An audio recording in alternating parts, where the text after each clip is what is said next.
This program is made possible by Mr. and Mrs. Ed and CORA WAHIMAN, Mr. and Mrs. Manuel and RILAYNE CAMARILLO, Mr. and Mrs. Rex and Jessica Gonzaga, DOHA QATAR SDA Church.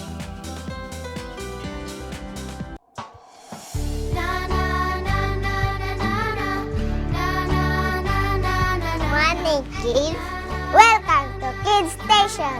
Are you ready to read your Bibles? 3, 2, 1. In the beginning, God created the heaven and the earth. Genesis 1:1. For God so loved the world that He gave His only Son, that whoever believes in Him shall not perish but have eternal life. John 3:16. Remember the Sabbath day to keep it holy. Exodus 28. Matamis, panandungon, ang pagsulay. O sama sa bulawan, nagiulay. Sa mainit nga kalayo, nagasiga.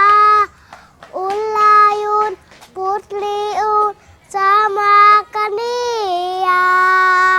Antuson lang, ikalipay, kining tanan, kay bugtiyaw sa Diyos atong maglalaban. Pasanon lang atong lulanon, ug sundon siyang ipadayon ang pagtuo, kay ang Diyos ubalik na.